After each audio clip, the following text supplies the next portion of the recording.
Bonjour and welcome everyone. My name is Wojtek Makalowski. I am interim dean of the Telfer School of Management at University of Ottawa. Comme vous le savez peut-être déjà, nous avons créé le forum Telfer en 2017 dans le but de lancer des discussions interactives sur les sujets d'intérêt pour la population. Welcome everyone. To respond to the current COVID-19 situation, we organized a virtual series of the Telfer forums, and these virtual events are designed to support our community in navigating the current challenges and managing work and life in this new normal. Today, we are hosting our third virtual Telfer forum, entitled From Recovery to Resilience, Digital Transformation During COVID-19 and for the Future, and I think future part is important. This forum is extremely close to my heart. As you know, other life, I am a professor of health informatics at the Telfer School, and as you know, digital transformation defines how healthcare will look in the future. Plusieurs de mes collègues à Telfer menant des chercheurs sur la transformation numérique, une notion que l'on retrouve dans nos 4 pôles stratégiques d'impact. Dans le cadre de leur travail, ils se penchent sur les questions fondamentales liées aux façons dont les individus, les organisations et les collectifs se transforment à l'ère du numérique. And for example, several colleagues look for innovation solutions to help business and healthcare organizations to improve and streamline their systems, products, and services. It is customary that we start our events with indigenous affirmation. So we pay respect to the Algonquin people who are traditional guardians of this land. We acknowledge their long-standing relationship with this territory, which remain unceded. We pay respect to all Indigenous people in this region from all nations across Canada who call Ottawa home. We acknowledge the traditional knowledge keepers, both young and old, and we honor their courageous leader, past, present, and future. So now it is my pleasure to introduce our host and moderator of this event. David Sally is the editor of the Ottawa Business Journal website and has served as editor of Ottawa Business Journal's news magazine since 2014. David has a journalist career spanning more than 25 years, and we are very happy to have David today with us. Je vous remercie, David. Thank you for joining us today. Well, thank you very much for being here today. Yeah, it's a real pleasure to be moderating this discussion in the Telfer Forum. And obviously, this is a really key topic. It's something I hear about and talk about a lot. The digital transformation of the workplace. It's probably taken, I would say, the bulk of my reporting actually over the last few months has been devoted to this topic. You know, the pandemic has really shaken up the world. It's forced businesses to reconsider all kinds of strategies, including their digital transformation strategies, and implement them rapidly. It really has been a wake-up call for businesses across a range of industries. And it's left them with really 2 options. They either have to transform or they'll be left behind. And you know, now that the economy seems to be on the road to recovery, it's interesting to see what will businesses do. Will they continue this digital transformation? Will it happen at a slower pace? Will innovation slow down? So today we're going to tackle some of these topics.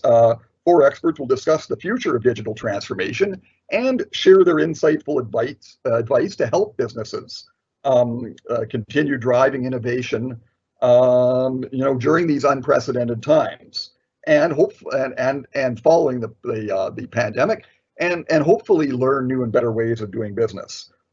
So we'll try to see what lessons we can learn from the pandemic, and how well have we performed in trying to implement these new changes. which of these changes are likely to be permanent, which ones are going to go by the wayside. Just talking about the future of work, for example, digital teleworking solutions have become much more prominent today. Are those going to continue? Are people going to stay home in the future? Are office spaces therefore going to shrink? What's going to happen to the nature of the workday? All these sorts of questions are really intriguing. So we're going to dive into these. And before we start, I just want to say a few things about the webinar. Please note it will be conducted primarily in English. However, questions can be sent in English or French. The webinar will be recorded and emailed to all participants in the next few days. Please use the Q&A feature to add comments, react to other messages, or submit your questions for the Q&A at the end of the presentation. And we'd like some of the audience to participate in some of the pools created for the discussion. The link to answer the questions will be shared in the chat room. So without further ado, I will introduce you to the chat monitor, Kathy Cunningham. So hi everyone. Sorry for that delay there. Wasn't sure if it was my turn to go or not. I'm really happy to be here. My name is Isabelle Perreault. I am the president and CEO of Differly. So I've spent the last 7 years or so thinking about and working on transformation, which doesn't seem like a lot, but in terms of transformation, it might as well be 20 years. So it's a very timely topic, as David was saying, and I'm hoping we'll bring some useful and pragmatic information for any business owners and leaders joining us. Really passionate about this topic, similar to David. And we've seen it's such a timely issue because times of chaos can certainly bring lots of opportunity, but it can also highlight the weaknesses in your business. So during the pandemic, digitization certainly took center stage as businesses had to find new ways of connecting with consumers, develop new lines of business virtually overnight. Innovate ways to create new value. So what I want to talk about in my presentation is just talk about the process of digital transformation, and hopefully you'll use this information to kickstart the process in your own organization. So a bit of a story, I guess, in context, and David, you'll have to give me some like a 2-minute when I'm done my time, because I know we have a lot to get through, but I really want to talk a little bit about the context and my story, because I think you might resonate with it. So, 8 years ago, I was in charge of digital and director of marketing at the Ottawa Senators, and it's really went for about an 8-year process. And it's when I really, so this would have been like a full, 12, 13 years ago, but it was really my time there when I started really realizing that we were in a total kind of revolution. Of course, sports and entertainment is a unique industry. But things like, the fan data was kind of in silos. We were just starting to look at kind of like digital ticketing in terms of, marketing to consumers. It was just the advent of like, okay, starting to consolidate all the way we communicate. Lots of things were being done in silos. So I just really started to think about, well, who really owns this? And this is coming at us from every single angle. And this is when I started diving into transformation and thinking that this was going to come downstream. So some of the barriers that you might be facing that I faced then and now working with my clients, I see are still very much alive, are barriers to innovation. And we'll talk a little bit more about that as well. So just the fact that it takes too long between ideation and development is one of the barriers. Risk averse, certainly. Fear of the unknown, the cost, the lack of skills, lack of coordination, like I mentioned, and then of course insufficient insight into clients. So what we've seen during the pandemic, and we can go to the next slide too, please. What we've seen during the pandemic is that organizations were forced to move faster than they have in the last 10 years. So I don't know about you and your organization, but I saw like a dramatic increase in innovation planning, how the whole organization all of a sudden was focused on a common goal, survival, of course, not to mention, health and wellness. But everyone was focused on meeting the needs of the consumers at that time, and were willing to take way more risk. So the question was a good one that David posed, is that will this continue afterwards?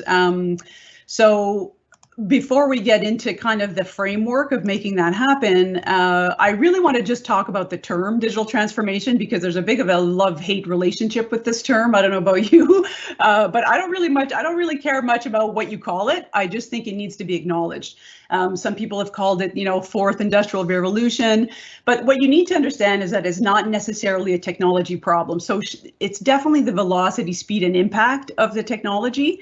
So the advancement of it has been following an exponential curve, and I'll let my other esteemed speakers address kind of what that means in more detail. But in layman terms, it just means that we're not keeping up. Advancements are the advancement that are shaping our lives, not just as businesses, but as consumers. It's happening faster and faster than organizations that can keep up. But more importantly, as a leader, we're now having to address these changes, certainly faster than any leader has been trained for in the past. So it's one of leadership much more than technology.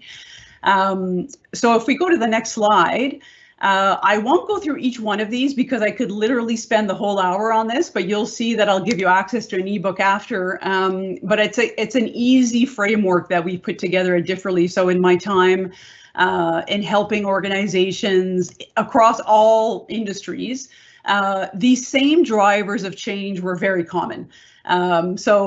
And they seem to kind of all be colliding together, which is why the term transformation is still appropriate, because I get a lot, oh, come on, isn't it just strategic planning? And I say, well, yes and no. Why? Because our instincts as humans is to assess what we've seen in the past in order to predict the type of change that we're going to see in the future. And we assume a constant rate of change. So we kind of think linearly rather than exponentially. So we really need this bimodal way of planning, which is different than strategic planning in the past. So if you look at, just keep in mind the collide model, and in your own businesses, you'll see that these are the major drivers of change. So customer experience, operations and tech, so obviously the back end and technology itself. Leadership, like I talked about, requiring a shift in mindset, embracing the unknown, building a culture of experimentation. Innovation, we'll talk about in a minute because it's worth a key slide.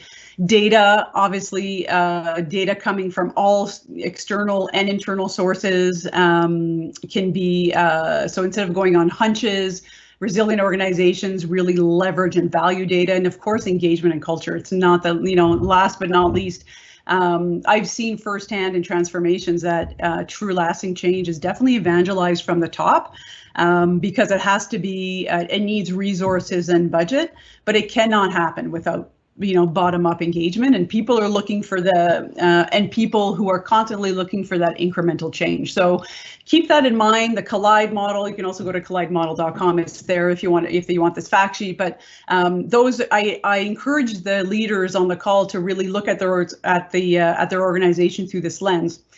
So if we go to the next slide, and I know I'm going super fast here, but I wanted to give you as much value as I can.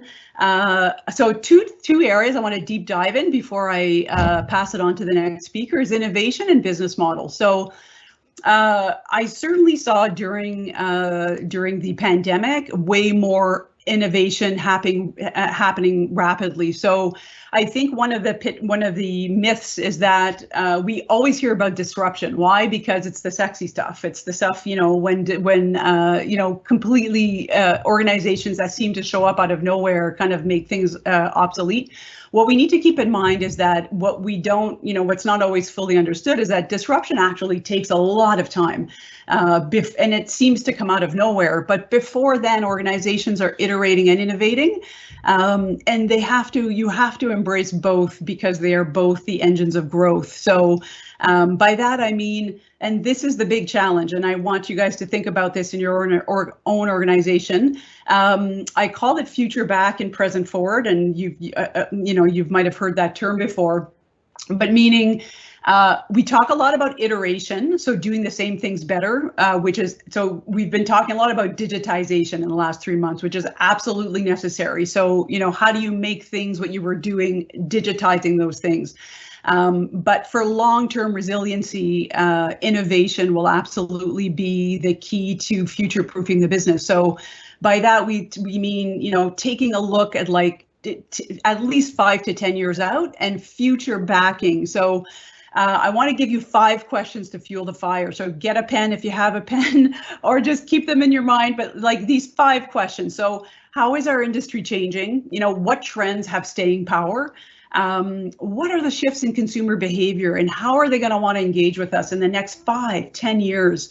Can you redefine an existing problem or seize an opportunity? So for example, during a pandemic, and this one I really like, how could you be disrupted by other players? So what if Amazon or Google decided to enter your market? What would they do? What would they do with in your industry and in your business? And then, of course, technology. Let's not forget technology. It is the driver, the enabler. Which technologies will and might impact on your business?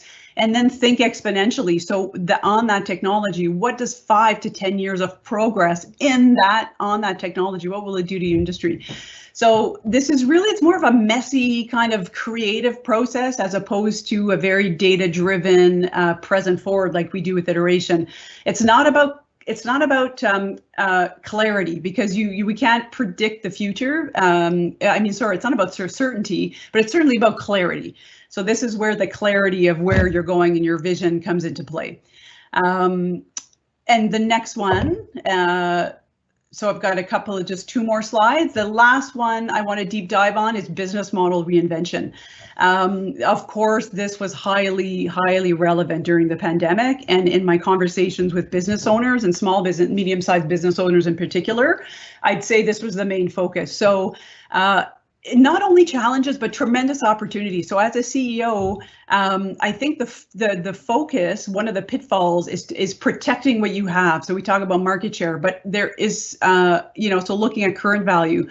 But rather than continually, I think, protecting what you currently have, it is critical to reimagine new ways of creating and delivering that value. So I've kind of given there, and you'll have this in your deck, some of the business models that have, have surfaced during the digital economy, and subscriptions in particular. I'll highlight that one. The subscription model, I think, has a ton of value for businesses, no matter what you do, because that's, I think it applies to many, many businesses. So for example, there are boat services right now where it's, instead of owning a boat or even renting a boat, you can subscribe to a boat, and you wouldn't think that as a product, but you subscribe to a boat. So it's kind of like time sharing in an essence, but it's all done digitally. Cars are starting to do this now as well. So, and of course we have the big examples of like diapers.com, which sold for like, 544 million, I think it was to Walmart. Dollar Shave Club, for example. So look at the different types of model, and I can't necessarily go into each one of them right now, but think how that applies to your business. So how you could potentially reimagine the value that you're bringing to your customers. So the next one, and the last one I'll leave you with, is the 5-step repeatable roadmap. So you will have this again in your inbox shortly after this. But this, one of the dangers of transformation is looking at it as a destination. It is absolutely not a destination. Just like in nature, where everything is continually transforming, such will be the business in the next, in the next 20 years. So it's more of a repeatable roadmap that you need to go, that you need to do. So one, develop that vision we talked about, the future back vision, 5 to 10 years out. Think of it as the 7. You should be about at least 10% of your time thinking on that future planning twice a year. You assess the current state, so you uncover kind of based on that vision, you should have a few areas of focus for the next, 5 years. To say, okay, these are some of the goals, and these are some of the areas that we're going to be focused on, and then you need to assess your current state to uncover the gaps. Of course, you engage the community, you engage your staff at large. There needs to be a common purpose of where you're going. And then you do the roadmap, which is the future back and the present forward roadmap at the same time. So eventually, if you get through some of the big transformational projects, this could be just folded into regular strategic planning or innovation planning, or some people call it the innovation portfolio. But the most important thing is to execute and sustain dedicated resources to some of those themes and projects that you've highlighted. And to learn, adjust, review twice yearly and repeat. So if I have to leave you with a couple of key talking points to finish with, so if we can go with the next slide, it's that it's a business strategy first and foremost. So don't get bogged down by the tech per se. Lots of smart people out there, lots of external resources to help you with that. It is a business strategy and much more of a leadership challenge than a technical one. Like I said, understand the current state, go through that 5-step. But put humans at the center. So people focus, deploy technology and ideas at speed. So the idea of resilient organizations is that they're able to experiment at speed, but then they're also able to innovate at scale. So which one of those ideas will have staying power? And then you're starting to innovate through scaling some of those ideas to market. So those are kind of the key talking points I'll leave you with. And I knew we were going to be blasting through all these presentations, and you might be going, holy cow, that's a lot. So I've got a bonus, some bonus resources for you, and everything I've talked about is in an ebook with much more detail. So just go to Digital Maturity Matters to get more information. And I hope you got a little bit of nugget out of that, and happy to answer questions afterwards. So Pavel is the associate professor at Telfer School of Management. He is one of our leading experts on digital transformation, and I am very happy to have to have Pavel on this Telfer forum. Isabelle, thank you for your presentation, and I will build on it right now. But what I would like to share with you, mostly it will be just 3 main questions that I would like to tackle. The first of all, I would like to have a consensus with you. What is digital transformation? Then it is very important to understand why do we need it, right? And how, especially right now when we go through this pandemic, all of us. And finally, I will provide you with some recommendations how to deal with this. So what is digital transformation after all?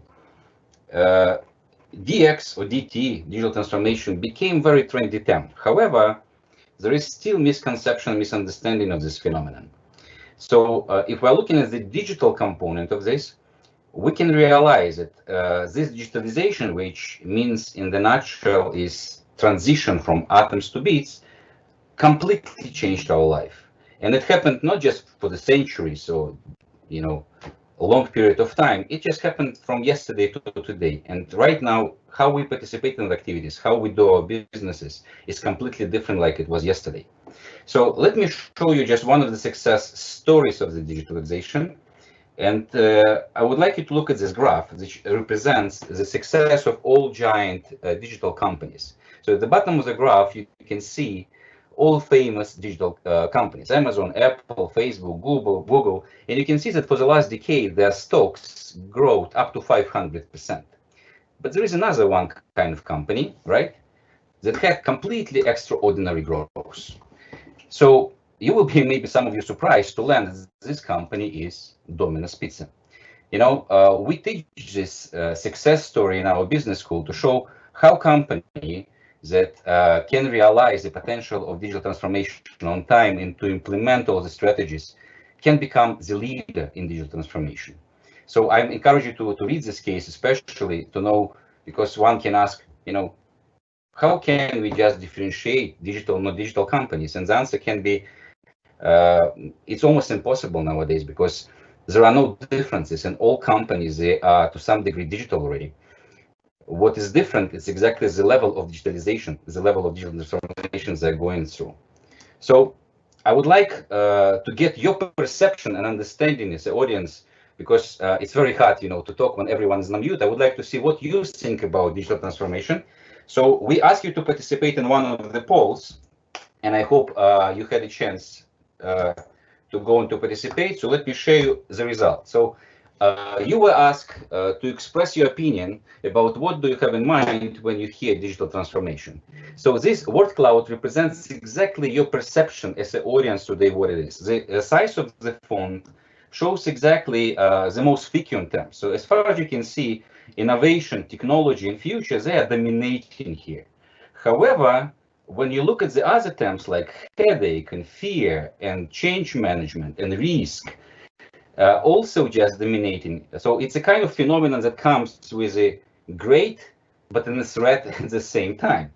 So and you're all right. It's again, technology is a very important component of digital transformation, but as Isabelle said, it's not about technology. So DX related to the technology, but it's not AI, it's not machine learning, it's not big data analytics, it's not about the technology. Technology is a blood of this transformation, but the most important is change. Change is a flagship of the digital transformation. So change of what and change for whom?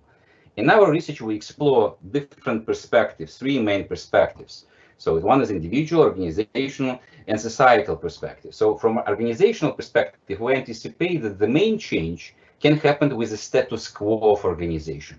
And this status quo can lead to change with it, can lead either to new possibilities and opportunities, but at the same time, it can lead to many threats. So why do we need it? Why do we need digital transformation? 25 years ago, the former co-founder and CEO of Intel, Andy Grove, he wrote a book, which became just one of the popular business books that I recommend to read everyone who didn't.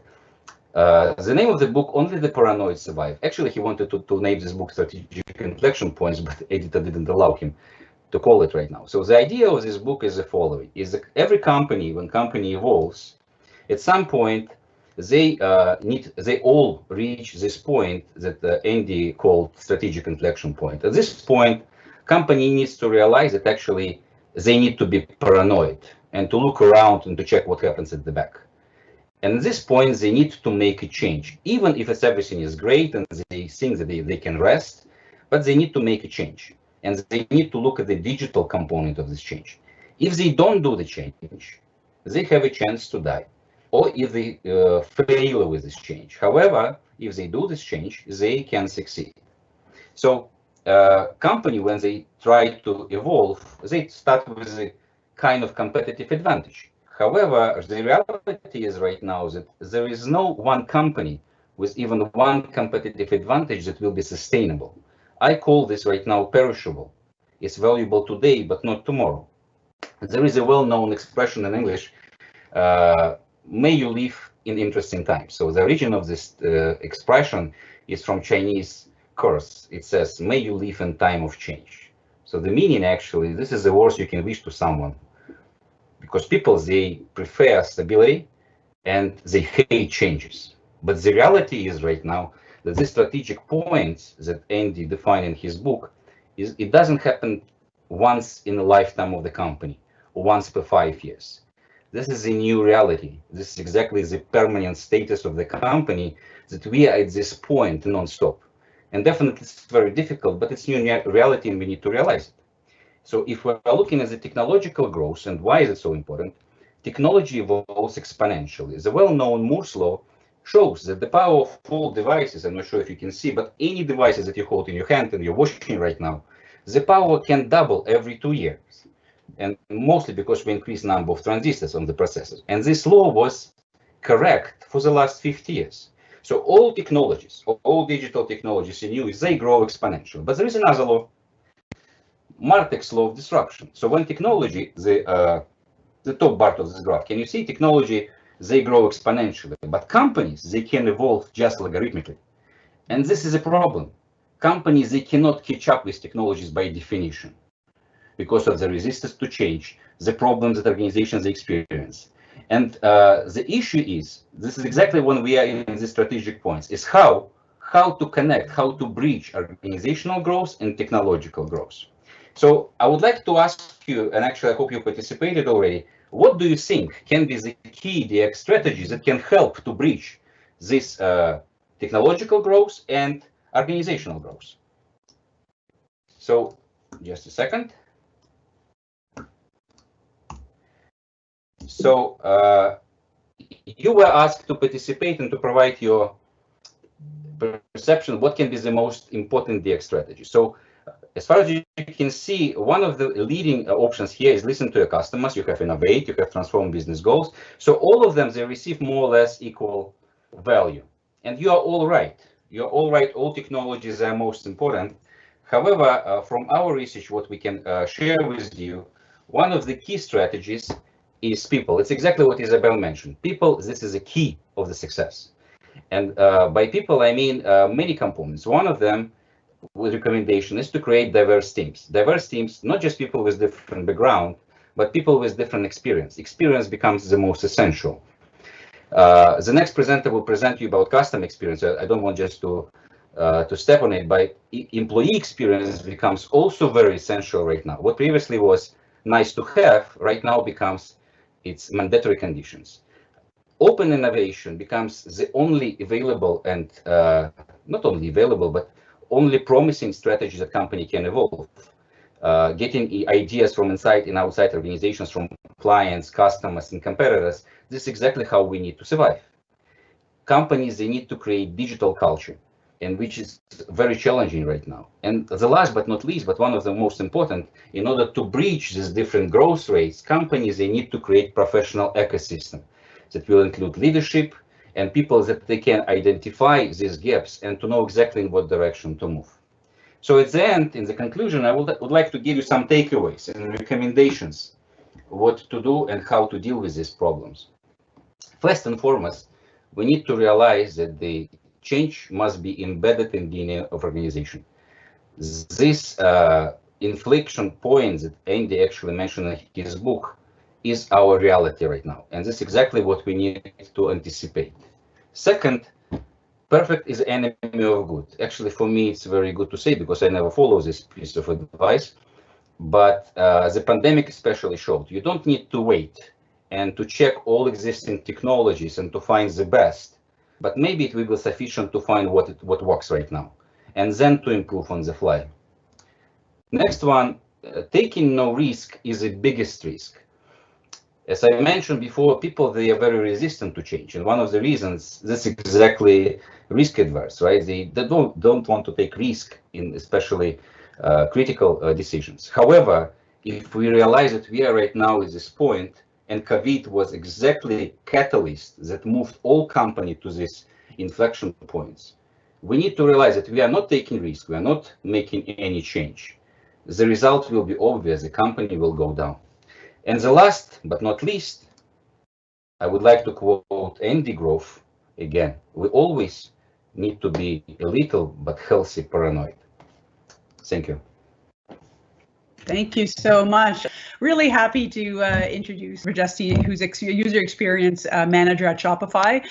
She's also an alumna at the Telfer School of Management. So she graduated from the Telfer School of Management and also from University of Toronto with a dual degree in user experience design and information systems. So really looking forward to hearing your perspective. Over to you. Thank you, Isabelle. I'm really happy to be here. I'll just dive right in if I can get the next slide in. So I'm going to start talking about a little bit of the impact of COVID to business, and I'm going to share with you all the digital by default transformations from employee experience perspective and close the notes with path to success. Next slide. So based on a report by McKinsey & Company published last week, the consulting firm said that the economic recovery depends on the return of the consumer, but shopping will never be the same. So companies are now reimagining their marketing strategies and ways of restructuring their organizations to be sustainable. I'd like to start by sharing some facts with you all. So according to US Census, 90% of US commerce took place in the physical world. Post-COVID, 1/5 of those small businesses had to temporarily close down their business since the pandemic. On the other hand, brick and mortar businesses are making the leap to online storefronts long before they felt ready. For example, Shopify saw 53% increase in online store creations in April compared to March. To give you a concrete example, in March 2020, as the impact of COVID became more apparent, Heinz UK found that consumers were struggling to access its products, as getting to physical stores became more difficult. Therefore, Heinz UK, a 150 years old company, quickly realized that many of its consumers were finding it difficult to access products as they were unable to get to physical stores. Heinz decided to act fast. With Shopify Plus, it was able to launch a direct-to-customer offering in 1 week, laid the foundation of a new business model, made food products available to all vulnerable populations and essential workers. And that is just one example of an established company changing its way of operations in a week. Furthermore, according to Statistics Canada, small and medium businesses demonstrate some surprising resilience that I want to share with you all. So despite their outsized disadvantages during COVID, compared to the national average, while 50% of them said they didn't have enough cash to keep their doors open longer than 60 days without any revenue, 55% of them adopted working from home culture. Surprisingly, 40% of these numbers said that they could remain open for more than 6 months. These results demonstrate the agility of Canadian small and medium-sized businesses in responding to their new business conditions and optimism in their ability to adapt and succeed no matter what. Next slide, please. Retailers are now offering curbside pickup and delivery. Distilleries are swapping out vodka for hand sanitizers, and new companies have popped up selling masks, 3D printed respirators, and the list goes on and on. The innovation and changes we've seen so far are mind-blowing, and this is just the beginning. Learnings from research show also that for consumer companies, the future is about 3 things: getting better at predicting demand, being alive to all the ways they might increase their sales, and using agile techniques to sustain their momentum. And on the other hand, for retailers, particularly grocery stores, apparel stores, restaurants, and the future starts with rethinking their revenue management and being open to new ideas, products, pricing, and promotions and operating models. Next slide, please. On May 21st, 2020, it was announced on Twitter that Shopify CEO Toby Lutke that the whole company is going remote. At that time, we were still adapting to the new remote way of working, where we had little expertise on what is working in remote work culture versus not. As a matter of fact, we knew that as our merchants are reinventing themselves with courage and ingenuity and drive, we too are reimagining our future. We need to revolutionize Shopify and the way we work as well. And that means going digital by default. Next slide, please. So how did we adapt to change? With this change, the office we've known, it has changed for everyone forever. Even those who do return to the office will be returning to something that looks and feels very different, as spaces are redesigned for remote meetings and physical distancing with more safety protocols, and the list goes on. Defaulting to digital means everyone will work from home, wherever home is. This also means we'll be able to continue to hire best talent around the world, unconstrained by the physical locations. That is already a big opportunity. I think it will still take time for us to figure out how to thrive in this new world. Each of us will experience this change within the context of our unique personal realities as we realize. As our UX community went through some changes, I want to share with you how UX teams have been impacted by COVID. There's no doubt that we all have been disrupted by this pandemic personally and professionally. For us UXers, the most disrupting aspect of the pandemic was rooting from working in an unknown period, where there's no precedence in human history how things will turn out. As always, putting merchants' needs at first at Shopify, we pause all UX research interviews across the company immediately. For those not familiar with the concept, this is a high-impact-driven research technique. Mainly an interview was set up in advance with merchants to understand their needs and expectations and define the product. It meant that our teams needed to adjust to different research techniques to inform product teams on usability needs and insights. We simply deleted all of our plans and picked up new research methods. And to adjust to remote research techniques and be laser focused on prioritizing merchants' immediate needs when building new features and products. We also invested heavily on appropriate tools to increase collaboration during this time. For example, in order to increase focus time at work, we asked teams to be more diligent on their time and have more asynchronous touch bases instead. Scheduled virtual coffee meetings to emulate the morning chats by the kitchen.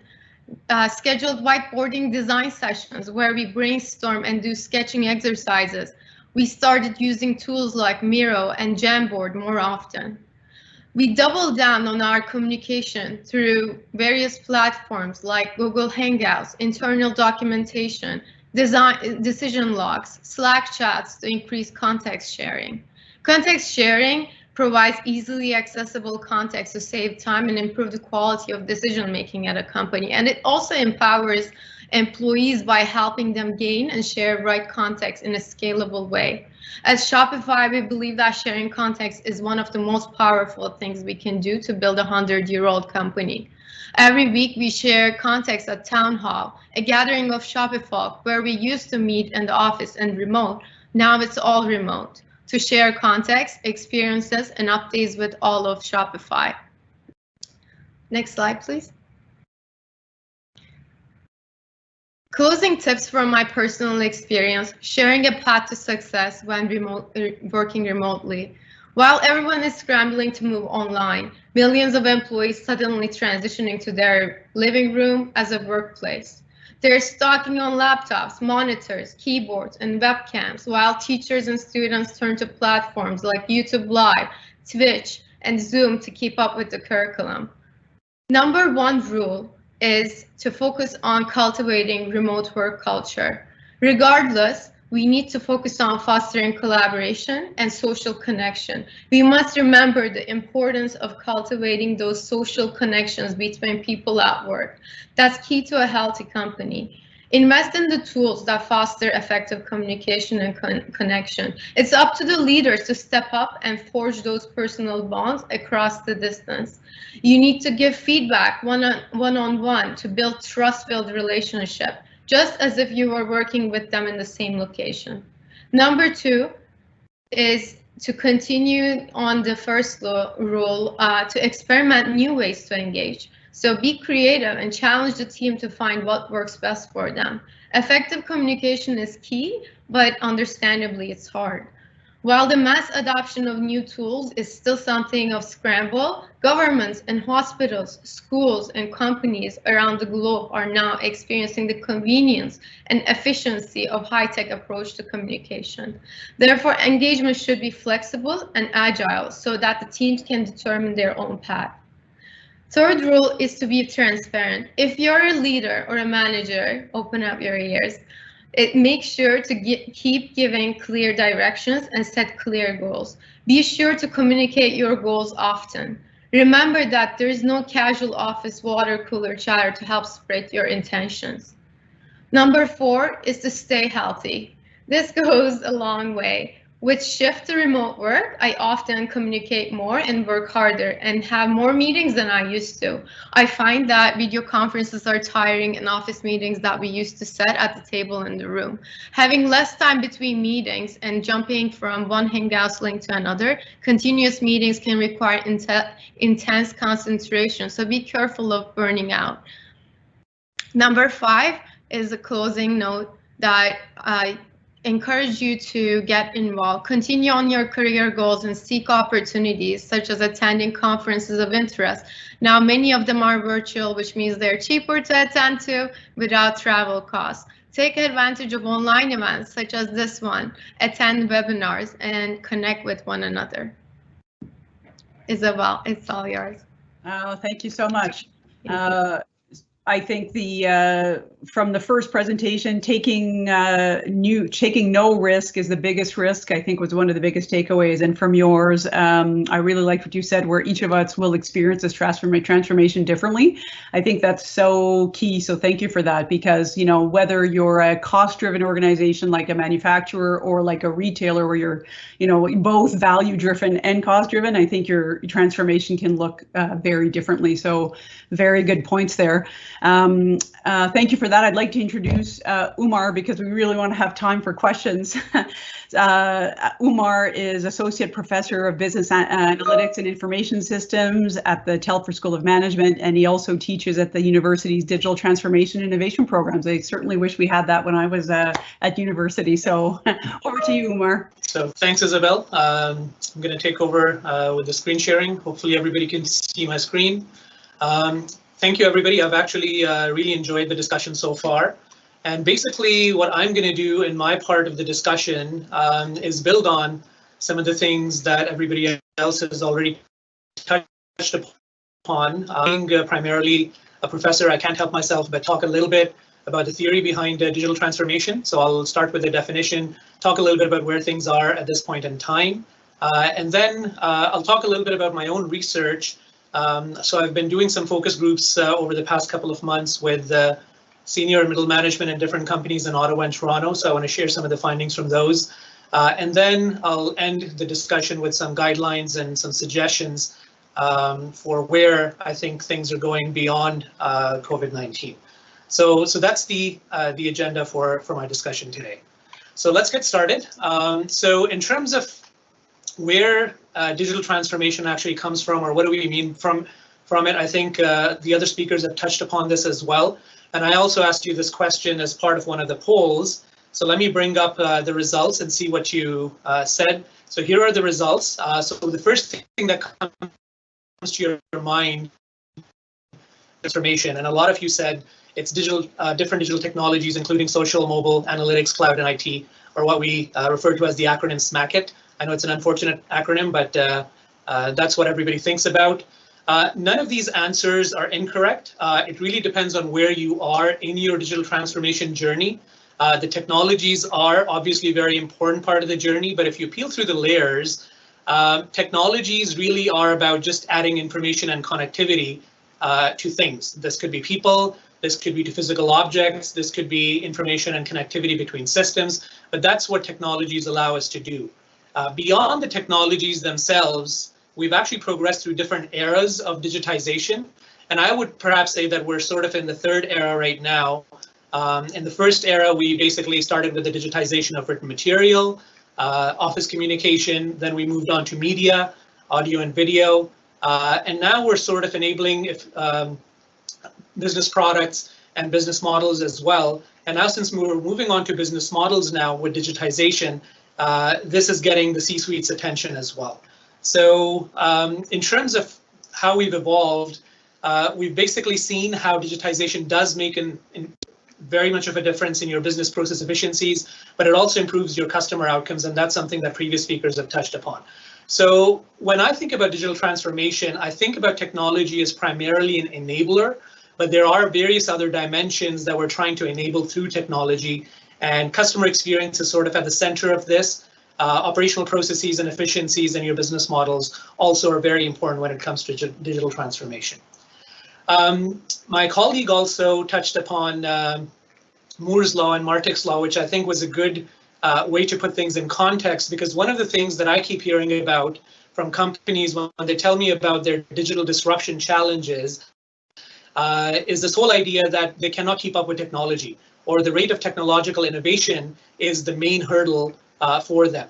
Now, I'm not saying that the increasing rate of technological innovation is not significant, but it's not the problem in and of itself. I really like this depiction of the challenge of digital disruptions. So let me actually go through it very quickly. So basically what we're looking at is the idea that the true challenge in digital disruption is the different rates at which people, organizations, and policy would respond to technology innovation. So technology typically changes faster than individuals can adopt it. That's sort of the adoption gap. Individuals adapt more quickly, to this change than the organizations can. That is your adaptation gap. And then finally, organizations adjust more quickly than the legal and the societal institutions can do that. And that's the assimilation gap. So one of the conjectures that I have during this COVID-19 pandemic is that we're probably going to see some shrinking of these gaps because COVID is really accelerating digital transformation in a lot of companies. So I think a lot of us have actually already seen this meme online. You know, digital transformation is being impacted and it's being accelerated due to the pandemic. And that's what I want to talk to you about next. So our business leaders have already commented on this. So for example, Satya Nadella says that we've experienced 2 years worth of digital transformation in a matter of 2 months. McKinsey actually has this, goes even further and says that we've leapfrogged about 5 years in terms of consumer and business adoption of technology within a matter of a couple of months. So we are really accelerating our rate of adoption of a lot of business and consumer technologies and tools. Some of the other earlier speakers have already given some of these examples, but we've seen a lot of these examples in play, whether it is 3D printing being used for personal protective equipment production, or using virtual reality for site visits of manufacturing sites for quality assurance purposes.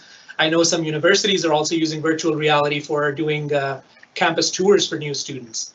And then you have robots and drones, which are helping out with the delivery of food and supplies in hospitals and other essential service offerings as well. So in terms of adoption then, there is definitely accelerated adoption of existing technologies on the front end. We've all experienced this, whether we're working from home, we're ordering more things from Amazon, and even the mom and pop stores have implemented some type of e-commerce front end, whether it's home delivery or whether it's ordering online and picking up in person. Students are logging in remotely to their classes and courses, and professors like us have had to set up almost like a studio-like environment in our homes. And here we are, all participating in this fabulous panel discussion as well. So things are moving quite fast. Now, my own research is in the area of some of the back end and the back office technologies and some of the cultural aspects around the use of technology as well. So on the back end, basically, there are various things that are going on. So cybersecurity and cloud computing are sort of top of mind for a lot of organizations these days. Since people are working from home, new technologies are needed, and cloud computing is providing the foundation for that. Cybersecurity also is extremely important for this. And then some of the knowledge management systems like collaboration tools are being used much more. And since IT departments don't have the capacity now, because they're experiencing a surge in demand with their IT resources, companies have been more open now to allow end users to experiment with using low-code technologies to develop applications. And again, that's speeding up the application development time considerably. So there's quite a bit going on in terms of where companies are at this point in time. So I'm going to skip over some of the challenges during COVID as well. So it hasn't been easy. Navigating these challenges have required a lot of dexterity and determination on part of the organization. And organizations need to be able to deal with some of these challenges. So whether it's end user support, whether it's looking at shadow IT and making sure that your employees are using secure resources when they access organizational resources and assets. And of course, cybersecurity plays a very important role in these challenges, in overcoming some of these challenges. Now, one of the very simple frameworks that I want to perhaps end with, so this is my second last slide. It's a framework by Deloitte, and it basically breaks down digital transformation maturity into four phases. So you start from exploration to doing digital, to becoming digital, and then being digital is sort of the ultimate area. And again, that's not sort of a final stage to stop at. It's an iterative process. But where I think COVID has really come into play is in the second stage, where it's acted as a catalyst. So a lot of organizations have started using digital technologies, but basically what they're doing through these technologies is they're continuing to do the same thing that they were doing, but using new technology. So they're doing things differently rather than doing different things. Now, what organizations need to do beyond COVID is start looking at doing different things as well. So start looking at new technologies and how they can help improve the customer experience, enable them to create better business models, and take them into the future as well. So beyond COVID, we need to actually be looking at stages 3 and 4 in this framework. So to end my discussion, I'll probably just talk about a few things where in my focus groups, we've had some discussions about this. So when people ask whether these changes in digital technology are sustainable, whether these digital transformation changes are sustainable, and what's going to happen after the pandemic, I don't necessarily think we're going back in terms of the technologies themselves. Digital, it's certainly not going to be in retreat. What fear I have basically here is that we're probably going to revert back to the old way of doing things in terms of the culture within the organization. And the culture within the organization is something that we need to think about a little bit more seriously. So as my colleagues have said, digital transformation is not primarily about a digital strategy as much as it is about your business strategy. So you need a business strategy that is structured around digital capabilities, and that's going to take you into the new normal. It's not just about technology. The real challenge is how to change people's mindsets and the corporate culture and sustain that culture over time. Customer engagement is key, so you need to be focused on that, and you need to start from customer engagement to make sure that you are doing something that's going to be of value to your customers. Experimentation is something that I cannot stress enough. It's the key to remaining agile and competitive. Start small, test your assumptions, adjust and reiterate. That's the way of doing things, and that's what we also refer to as discovery-driven digital transformation. In terms of experiments, you can even think of COVID itself as one giant experiment for a lot of companies. This experiment obviously did not happen by design, but there are lessons that we can learn from it. And then lastly, we should adopt a mindset of self-disruption. Don't wait for others to do something and take a wait and see approach. Get in front of the change to better position yourself. In the end, I would just end by saying that digital transformation is really about change. Change itself does not come without risks, but in a digital world, standing still is perhaps the biggest risk of all. So I'll stop here. That's it from my side. Thank you. All right, thank you so much. I will hand it over back to the university to do the Q&A, but as the interim moderator, I wanted to thank everybody and thank myself, I guess. Thank all the speakers for taking part. I certainly loved it. Digital transformation is near to my heart, so thank you to all the speakers, and hopefully you can get to meet face to face. But for everybody that needs to exit, because we did have a hard stop at 1, thanks for joining us. You'll get all the slides, I believe, shared. So lots of great value there because we whizzed through all of that. So we'll say goodbye if you have to go, but if you don't have to go, all the speakers will stay for some Q&A. So we have a number of very interesting questions. So the first question is to Pavel.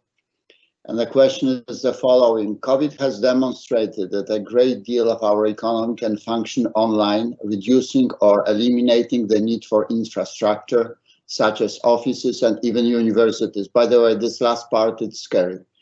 Do you foresee a future where the vast office spaces of downtown around the world will empty out? Thank you, Wojtek. I'm not sure that anything is scary for you after everything. Closing is scary for all of us. Yes, but you know, unfortunately, we are time limited, and I would like to have more time to answer this question. But let me just briefly, maybe just to touch the surface. You know, one of my mentors, including you, Wojtek, by the way, but his name is Shizaf Rafaeli, and he developed a framework of the research on digital transformations that we are all participating in, and he defined 8 different components. He defined it DES framework, and actually in this DES framework we're experiencing right now DES of many things, and one of them is DES of tangible things, DES of center, DES of distance, DES of memory, DES of choice, of truth, etc., etc. I don't want to go through all of them, but it illustrates that one of them is exactly DES of center, right? The meaning of this, and DES of classroom is one of them, by the way. The meaning of this is that we don't need to anticipate that it will be kind of revolutionary change tomorrow. it will take time. Since in the history of the humankind, if you look at this, we invented movies and we expect that people, they won't go to theaters. We invented electronic books, but they didn't replace on the day yesterday or tomorrow, the regular books. So definitely there is a shift right now, and it will be a shift. We will do differently. So regarding classrooms, I think the main change will be with undergrad education. It will be transformed differently. It will be more hybrid forms in the future. And universities, they need to adopt to this change. And USAID, maybe you need to think about how to deal with this in the future. However, for graduate education, the participation and the interaction with profs, having this experience will become very relevant. And you cannot do everything online. Online will never replace the real communication. So it should be hybrid. For infrastructure in the cities, it will be the same effect. So for the history, for the last 200 or 300 years, people try to concentrate in the center of the city, and they built everything around, all infrastructure. So what happens right now, it shows that this approach may be not the most efficient, and maybe not monocenter, but multiple centers. It's exactly the way to go and to build the cities and everything else. So definitely will be change, but it will take time. We just need to be more optimistic and just to find exactly what will die the fast following this, framework of death. So I hope it clarifies, but unfortunately we're time limited, so I need to give time to another speaker for another question. Thank you very much, Pavel. I think that the next question is for Berjesty. C'est la question en français. Pensez-vous que cette situation virtuelle sera définitivement la norme ou nous retournons sous pédalaire d'avant la crise sanitaire? To you, Berjesty. Thank you, Orjek. I will try answering this question in English, if you don't mind. And just to repeat that in English, you think this situation will definitely be the norm, or will we return to the pre-health crisis shortly? In my opinion, and I don't see in the near future for the next 6 months that any place will be going back to what normal is. And I think we will have a new look at what normal means with this change as well. So what I mean by that is the new normal is not going to be the same as what we were used to pre-COVID. Everything will adjust to the new situation. And as I mentioned through my talk, even the workspaces will be adjusted, taking remote meetings in mind and redesigned so that the physical distancing is still in place and safety measures are already in place for offices, for those who will return back to offices. I've seen that some companies have started going back to offices, and they've already started putting in these safety measures in, and meanwhile allowing the employees to work from home if they're not feeling comfortable. Again, everyone's situation is different and everyone's personal realities are different. So companies have to adjust and understand these realities better and get closer to them so that they build the healthy work culture around this pandemic, post-pandemic. Thank you very much, Berjesty. Excellent question and excellent answer. I think that the next question is for Umar. And it's a tricky one, Umar. How do you define digital? The meaning has changed for sure, but there does not seem to be consensus on what its modern meaning is. Okay, yeah, so that's a good question. Something that we have had a lot of debate about even within the university. So just to give you an example, just 2 years ago when we were rebranding our e-business technologies program, we had this debate about using the term digital transformation. And a lot of us were questioning, what does digital really mean? And that's something that I touched upon very briefly at the beginning of my talk. When I think of the term digital, it's about adding information and connectivity to things. Now, whether that's adding information and connectivity to physical objects or to people or between systems, that can change. What technologies do we use for it? Whether it's mobile technologies or cloud or the Internet of Things, that can change. But digital at its core is about adding information and connectivity from a technology standpoint. Now, digital transformation is about the best practices in doing that. And again, I think all of our speakers have done a very good job of basically conveying what those best practices are. And again, customer experience is sort of at the center of that. And then we're sort of in the third era right now where we're moving from the technologies themselves to business processes and moving from business processes now onto business models. So that's where I think digital transformation is at this point in time. Thank you very much, Umar. This is a question to Isabelle. And the question is, how will loyalty programs help businesses grow in the digital era?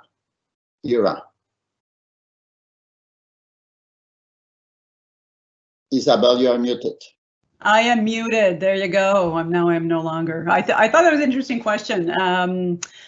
And coincidentally, I didn't orchestrate this, I swear to God, but we do have a loyalty practice that differently. I swear to God, I didn't orchestrate that question. So I thought that was very funny that it came through. I'm going to switch the question a bit though, because it says, can loyalty programs. So I just want to talk about loyalty in general, and I'm going to tie it back to the Collide model and what Umar just said about it often starts with the customer experience. So the important thing, and we're seeing it now, where I think a lot of businesses has an opportunity to reboot the customer experience. I'm getting that a lot from CEOs, and especially on the customer experience side. How do I re-engage? So again, remember when I said it would highlight your weaknesses? Well, if you didn't have your customer information, if you didn't have a relationship with your customers or a way to reach out to them, this reboot is going to be really tough. Because you're kind of starting from scratch. However, let's say you did have some kind of a loyalty, and I'm not going to call it a program. Let's say you had some kind of a loyalty practice, or even just an engagement practice where you had their email and you continued to speak with them and you were just human, human and transparency. And so that means that you do have a way to reboot. But let's get down to the nitty gritty then on loyalty just for a minute. I really don't see it as a program or points. I really see loyalty with a capital L, which simply means relationship. So remember I talked about I see a lot of nodding, so that's always nice for my my speakers. Remember when we talked about customer experience and revenue, like different business models and how subscriptions are really just skyrocketing. Well, why is that? It's because it's putting consumers at the forefront. It's the goal of the organization is meeting the goals of the consumer, and they're meeting in the middle. So personalization, customization, immediacy, removing all the barriers, removing the friction for customers and giving them full control. That's really where organizations that are focused on that for the customer, that is loyalty. And that's where digital comes to play, because if doing all of that is enabling, will for sure mean enabling technology. It doesn't mean removing the face-to-face. It doesn't mean removing the personal, but it means giving the choice to the customer.